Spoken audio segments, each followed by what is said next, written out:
Hola, muy buenas noches, doctora. Hoy voy a presentar un breve recorrido por las corrientes historiográficas del siglo XX, las principales.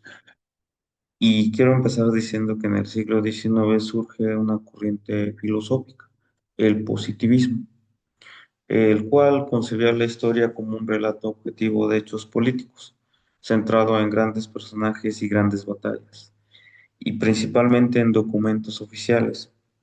Pero en el siguiente siglo va a haber grandes historiadores y pensadores que van a modificar esta perspectiva. Y hoy son los que voy o vamos a ver, voy a presentarles.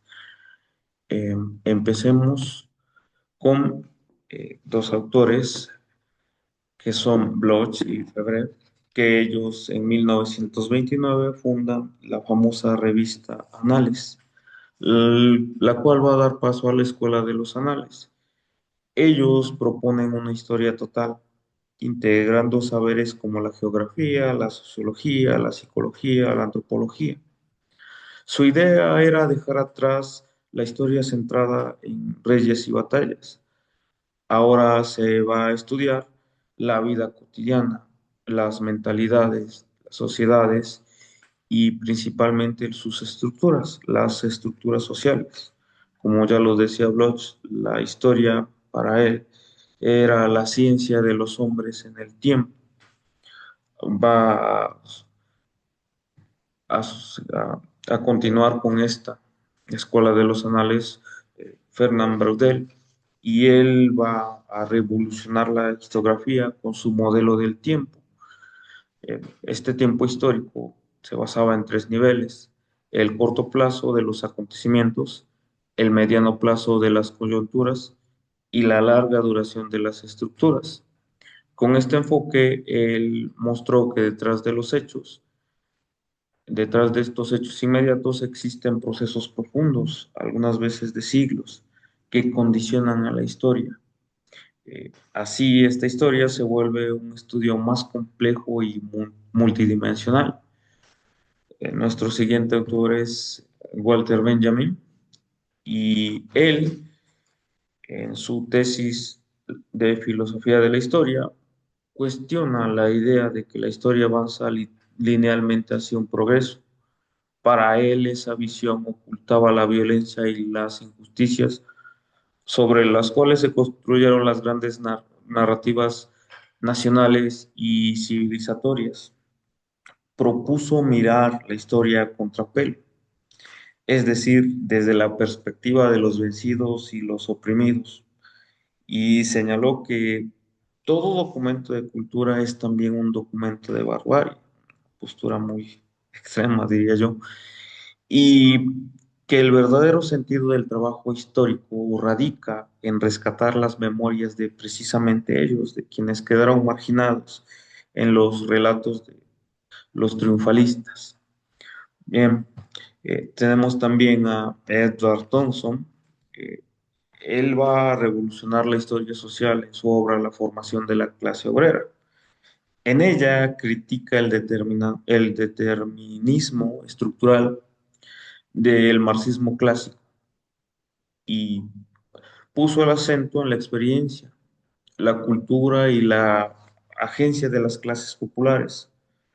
Mostró cómo los trabajadores no fueron simples productos de las condiciones económicas, sino que contribuyeron activamente a la construcción de su identidad, de sus tradiciones y sus formas de resistencia.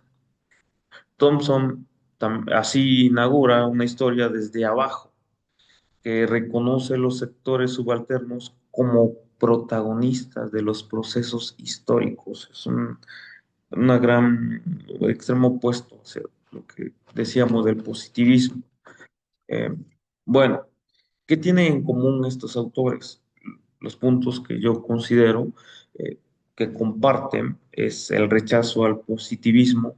Más que el rechazo, creo que una pequeña separación con la, cómo concebía la historia del positivismo. Ampliaron el objeto de estudio histórico, incorporaron métodos de otras ciencias sociales y colocaron en el centro ya no a los grandes personajes, sino a los sujetos colectivos, a las estructuras, a las experiencias populares. Pero también pues, todos coincidieron en que la historia no es neutral.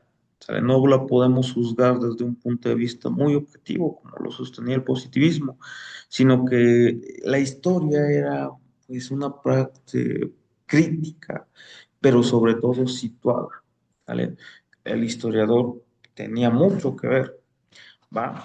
Y para finalizar a manera de conclusión, quisiera yo decir que en la historiografía contemporánea, esta interdisciplinaridad es fundamental porque permite abordar la complejidad de los fenómenos históricos desde múltiples ángulos. Por ejemplo, la sociología ayuda a comprender estas estructuras sociales. La antropología aporta el estudio de la cultura, de las culturas. La geografía da un contexto espacial y la psicología ilumina estas mentalidades colectivas. También el compromiso ético radica en reconocer que la historia no es neutral, como lo mencioné hace rato. El historiador elige qué narrar y desde dónde narrar.